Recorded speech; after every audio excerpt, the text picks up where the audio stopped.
AI generated images, apakah tidak bisa didaftarin sebagai hak cipta? Kedepan bakal banyak karya-karya yang digenerate oleh AI, dan ini mau tidak mau memang harus kita get used to it, dan kita harus mendapatkan kesimpulannya ini harus bagaimana.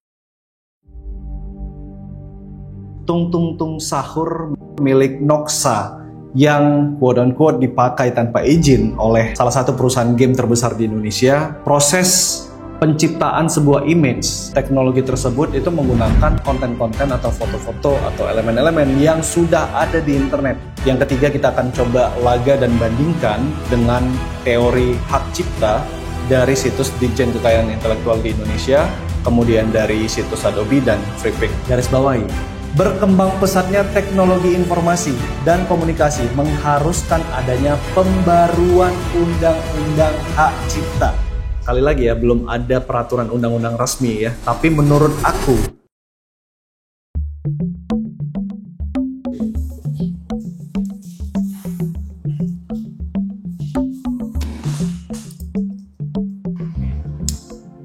video ini bakal aku bagi menjadi 4 bagian. Section pertama itu kita akan coba lihat dan pelajari kasus dari Tung Tung Tung Sahur yang diduga dipakai oleh salah satu game, perusahaan game. Yang kedua, kita akan samakan persepsi tentang apa itu ciptaan. Yang ketiga, kita akan coba laga dan bandingkan dengan teori hak cipta dari situs Ditjen Kekayaan Intelektual di Indonesia, kemudian dari situs Adobe dan Freepik. Kemudian di section keempat atau yang terakhir, kita bakal ambil kesimpulan. Nah, aku yakin video ini bakal rame, pro dan kontra, tapi ya itu memang yang aku harapkan, supaya aku dan kita semua mendapatkan berbagai macam perspektif ya dari orang-orang yang berbeda, latar belakangnya, sehingga kita bisa mendapat satu pencerahan lah tentang kasus Tung Tung Tung Sahur ini. Aku yakin ke depan bakal banyak karya-karya yang digenerate oleh AI, dan ini mau tidak mau memang harus kita get used to it ya. Kita harus terbiasa dan kita harus mendapatkan kesimpulannya ini harus bagaimana. Karena ke depan pasti bakal banyak karya yang digenerate dari AI. So, itu aja langsung kita akan coba bahas. Buat yang belum tahu kronologinya gimana, ya kita akan coba lihat satu video yang dipublish langsung oleh si Nova. Ya. Jadi ini ada skin ya mungkin ya, atau karakter dari Tung Tung Sahurnya itu yang dipakai di dalam game. Dan ketika Noxa, dalam hal ini adalah kreator asli dari Tung Tung Tung Sahur, melihat itu, dia mempublish video ini. Dan dia bilang, iya gue tahu gak bisa di copyright, tapi minimal etika kayak gue chat gak dijawab. Sekelas game nomor 1 di Indonesia. Oke. Dan di kolom komentarnya itu banyak sekali pro dan kontra. Yang pertama mulai dari pro dulu deh. Jadi ada Reza Gaming bilang, lah kirain udah izin parah bet Garena. Kirain collab berarti Garena ngambil seenaknya kah? Gitu. Dan di sini ada beberapa pendapat lain yang memang support ya di pihak Noxa. Kemudian ada pihak yang kontra, modal AI minta hak cipta, kocak. Terus ada yang bilang modal ketik sambil rebahan anak TK pun bisa bang. Aku awalnya nggak setuju cuy dengan AI ini, karena jujur banyak sekali orang yang bilang bahwa AI itu akan menggantikan, akan menghapus seorang desainer, dan aku adalah desainer gitu. Aku nggak mau dong profesi aku itu tergusur oleh AI gitu. Tapi semakin lama aku coba mendalami, ternyata AI itu tidak sesuai seperti apa yang kita pikirkan selama ini. Stigmanya nggak negatif cuy. Nanti kita akan coba bahas deh. Aku yakin Noxa juga mungkin satu sisi itu kesel, satu sisi juga dia kayaknya nggak bisa berbuat apa-apa gitu kan. So kita akan coba next ke section kedua. Kita akan menyamakan persepsi tentang ciptaan. Karena di dalam video ini aku bakal berulang kali menyebutkan kata ciptaan atau karya. So kita harus sama dulu nih. Jadi kita satuin persepsi dulu teman-teman. Kita di sini bukan berbicara AI generated images yang biasa, yang dipakai di editorial, keperluan editorial gitu ya, untuk konten-konten biasa gitu kan. Atau sekedar untuk kayak image-image sampah atau FOMO kayak gitu yang aku sebutin tadi ya. Karena kemarin tuh sedang viral, AI itu bisa menduplikasi style dari Ghibli. Tuh masyarakat pada heboh, semua tuh pada latah menggunakan ChatGPT tolong bikin video saya menjadi style Ghibli kayak gitu-gitu. Itu nggak penting-penting kayak gitu ya teman-teman. Dan di situ kita sudah sepakat bahwa menduplikasi style Ghibli atau menduplikasi style artis manapun itu adalah salah. Tapi di video ini kita tidak membahas image tersebut. Jadi yang kita bicarakan di video ini adalah seseorang dengan kreativitasnya itu membuat ciptaannya sendiri. Walaupun secara teknik visualnya dia menggunakan AI, tapi di balik itu konsep, cerita, konteks kenapa ada tung tung tung sahur itu adalah hasil pemikiran dia. Jadi syarat sebuah karya masuk ke dalam kategori nomor 2 ini yaitu ciptaan. Yang aku maksud di dalam video ini adalah dia punya konteks. Kenapa karya atau ciptaan tersebut diciptakan gitu. Kalau pada kasus Tung Tung Tung Sahur, itu cerita awal dibuat adalah kreatornya ingin membuat karakter anomali yang memang khas yang ada di Indonesia. Tung Tung Sahur ini diciptakan untuk melawan anak-anak yang suka keluar malam, udah saatnya tidur tapi mereka nggak tidur. Nah, Tung Tung Sahur ini akan coba menakuti mereka, quote unquote gitu ya. Jadi konteksnya jelas cuy. Yang kedua, konsep dan ceritanya. Kalau AI generated images FOMO seperti yang foto-foto artis itu menurut aku nggak punya cerita, nggak punya konsep mateng gitu ya. Ya itu sekedar FOMO aja. Tetapi dalam kasus sebuah karakter yang itu punya konteks dan itu punya konsep dan punya cerita, itu bisa kita sebut sebagai ciptaan di dalam video ini. Alright, kalau persepsi kita sudah sama, kita lanjut ke section ketiga. Sebenarnya ciptaan Tung Tung Tung Sahur bisa didaftarin hak ciptanya nggak sih? Untuk menjawab ini, kita akan coba telaah dan pelajari definisi hak cipta menurut DJKI atau Ditjen Kekayaan Intelektual itu apa sih?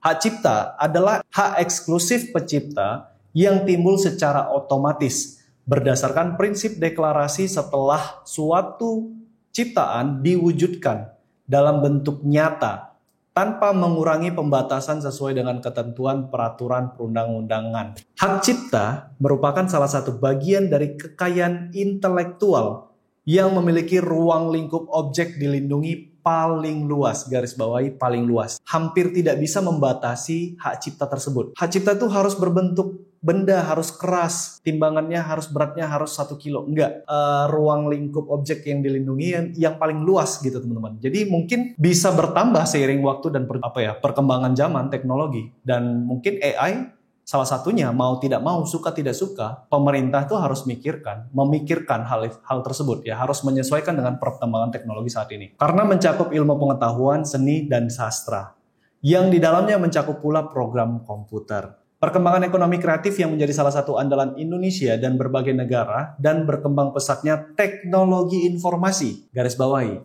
Berkembang pesatnya teknologi informasi dan komunikasi mengharuskan adanya pembaruan undang-undang hak cipta.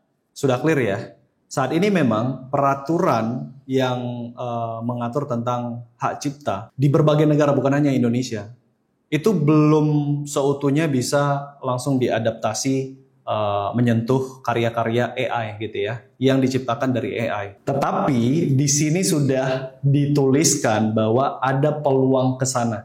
Menurut aku sih ini bukan mutlak tidak ya, tidak bisa didaftarkan, tapi di sini ada peluang untuk ke arah sana teman-teman. Oke, ini rules tentang AI generated images dan designs yang diperbolehkan untuk dijual di Freepik ya.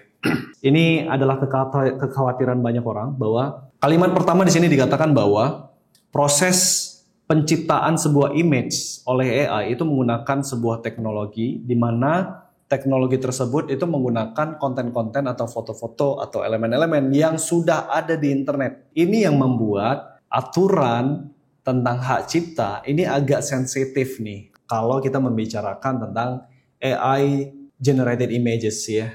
Karena Freepik itu tidak bisa mengontrol satu persatu hasil generated image, kita itu sebagai pengguna bertanggung jawab dengan hasil outputnya. Ya, Freepik menyerahkan kepada kita nih, kau harus bisa memastikan bahwa hasil generated image-nya itu betul-betul aman. Seharusnya berdasarkan tulisan ini, kita nggak bisa langsung copy-paste foto tersebut ke dalam project kita. Nah, kita harus betul-betul make sure bahwa fotonya ini, AI-nya dalam project kita harus betul-betul memastikan.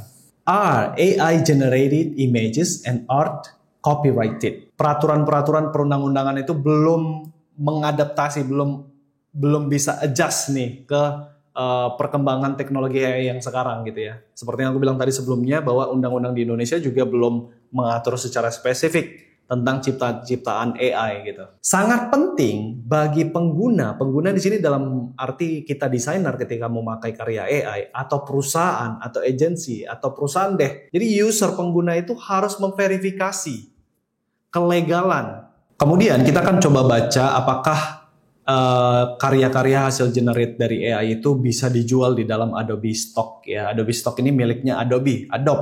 Kalau kalian baca di sini, Adobe Stock itu memperbolehkan ya karya-karya AI itu untuk dijual. Tetapi dengan catatan, yang pertama, tidak boleh menggunakan nama artis, nama orang yang udah dikenal, yang terkenal, kemudian nama-nama fiksi, karakter fiksi, reference to creative works that are still in copyright ya, itu ada menggunakan referensi dari karya-karya yang sudah terdaftar copyright-nya di negara-negara manapun seperti itu ya. Yang kedua, may not contain names of people. Contohnya Rio, contohnya siapa gitu ya, nggak boleh. Kemudian yang ketiga, karya AI-nya itu nggak boleh berita sebenarnya gitu dari sebuah kejadian. Let's say, mohon maaf ya, turut berduka cita, ada kejadian yang baru-baru ini cukup viral yaitu jatuhnya pesawat terbang di India. Nah, karya AI itu nggak boleh menggambarkan kejadian tersebut. Kemudian may not contain names of government agency, nggak boleh mencaplok atau mengandung nama instansi pemerintahan ya, misalnya Kementerian Keuangan Republik Indonesia itu nggak boleh, atau di Amerika ada CIA itu nggak boleh. May not contain reference to third party intellectual property. Ya, third party itu adalah pihak-pihak luar ya, pihak ketiga seperti Disney, kemudian Marvel, karya-karya ciptaan mereka Iron Man, Spider-Man itu nggak boleh digunakan di dalam karya. Kalau kita tarik semua teori baik dari Ditjen KI dengan perkembangan teknologi informasi itu, undang-undang itu harus adanya pembaruan. Kemudian aturan-aturan yang ada di dalam FreePic dan juga Adobe, kalau kita tarik ke Tung Tung Tung Sahur, sebenarnya karya Tung Tung Tung Sahur ini sangat-sangat layak dan walaupun saat ini belum ada, sekali lagi ya, belum ada peraturan undang-undang resmi ya, tapi menurut aku ini bisa didaftarin hak ciptanya. Menurut aku ya teman-teman ya, silahkan kalau nggak setuju kalian silahkan tulis bantahan kalian. Karena apa? Karena ini anak si Noxa menurut aku kreatif banget. Mulai dari namanya Tung Tung Tung Sahur, nggak mengandung nama orang, nggak mengandung nama selebritis, dia menciptakan namanya sendiri, Tung Tung Tung Tung Sahur. Kemudian looknya ya, bentuk fisiknya itu tidak ada meniru bentuk antropomorfik dari karakter-karakter lainnya gitu. Antropomorfik ini adalah sebuah benda yang kayak dimanusiakan gitu ya. Jadi kalau kartun yang dia benda mati seharusnya dibuat sebagai manusia atau beruang gitu, dibuat seolah-olah dia berjalan, berbicara segala macam. Kayaknya belum ada karakter kartun ataupun karakter sebuah karya fiksi gitu yang looknya itu, rupanya itu pentungan kayu seperti Tung Tung Tung Sahur ini gitu kan. So menurut aku ini memang anak ini kreatif gitu ya. Kalau kita tarik dari teori ini seharusnya ini bisa sih didaftarkan ya. Oke, kalau gitu kita lanjut ke section keempat yaitu section kesimpulan. Ketika aku cari, ini menarik ya. Tung Tung Tung Sahur ini menjadi satu fenomena baru dari Indonesia, asli Indonesia, dibawa ke luar negeri. Ini luar biasa. Yang kedua, kesimpulan kedua, ketika sudah masuk ke komersialisasi, sewajarnya ada persetujuan ke kreator asli. Kalau tadi kita berbicara di poin pertama kesimpulan, banyak klub sepak bola menggunakan Tung Tung Sahur di dalam konten mereka, yang menurut aku ini bukan satu hal komersil ya, no komersial, karena sekedar hype doang gitu kan, FOMO, di mana semua orang menggunakan karakter Tung Tung Tung Sahur. Lagi pula ada filter TikToknya gitu. Jadi ya sah-sah aja. Tapi kalau sudah komersialisasi, dibundling di dalam paketan produk kita, kayaknya nggak wajar sih kalau sekedar menggunakan caplok kayak gitu. Kesimpulan yang ketiga, merek dengan nama Tung Tung Tung Sahur. Nah ini menarik teman-teman. Untuk nama aku penasaran dong ya. Karakternya udah, namanya gimana nih? Jangan-jangan ada yang udah mencaplok. Beneran teman-teman. Aku coba buka cek merek ya. Beneran ada yang udah daftarin Tung Tung Tung Sahur. Ini di kategori kelas merek 41 yaitu tentang perfilman. Aku mikir langsung, ini anak si Noxa kreatifnya luar biasa, kreativitasnya luar biasa. Tapi itu dieksploitasi gitu ya. Karya pemikirannya, visualnya sekalipun terlepas dari AI-nya ya. Pemikirannya itu dicaplok ya, dipakai tanpa izin. Ini nama Tung Tung Tung Sahur dicaplok dan didaftarkan di kategori perfilman oleh PT ini. Ketika aku cari ini ada apa? Apakah ini dicaplok beneran, dicuri namanya Tung Tung Sahur atau seperti apa? Ternyata kolaborasi dong. Ini aku ada cari tadi langsung ya. Tung Tung Tung Sahur siap naik layar dari meme ke film. Dan ini anak ternyata si Noxa, ternyata masih muda. Ini anak keren banget sih ya. Jadi kalau sampai jadi sih ini jadi kisah success story bagi anak-anak muda yang memang bisa memanfaatkan apa yang ada saat ini termasuk AI itu untuk berkarya cuy. Jadi terlepas dari peraturannya masih abu-abu ya, salah dong kalau anak muda itu nggak memanfaatkan apa yang ada untuk berkarya teman-teman. Dan untuk Noxa, aku pikir udah saatnya mikirin next step ya. Jadi kayak move on. Jadi anggap aja ini kayak jadi pelajaran. Menurut gua, lu tetap untung. Kenapa? Lu tetap dapat benefit. Kenapa? Karena lu udah punya blueprintnya. Dari kasus Tung Tung Tung Sahur, lu bisa ngeviralin karakter tersebut. Banyak brand berlomba-lomba memakai itu di dalam konten mereka. Sampai ini lo diajak kerjasama, sampai di sebuah production house, mungkin di project film. Lo udah punya blueprintnya. Menurut gue itu lebih berharga dibanding duit ya. Udah saatnya mikirin next step-nya apa. Bukan sekedar meme creator lagi, tapi ini betul-betul polanya bisa dibikin jadi sistem untuk the next big thing. Itu aja kembali untuk ya kasus Tung Tung Tung Sahur, apakah bisa didaftarin hak ciptanya atau tidak. Kalau menurut aku ada potensi untuk bisa didaftarkan. Kalau menurut kalian gimana? Tulis pendapat kalian di kolom komentar. Kalau kalian gak setuju dengan pendapatku, silakan tulis tanggapan kalian di situ. Oke, itu aja. Jangan pernah tahu berkarya. Kita ketemu di konten berikutnya. See you guys.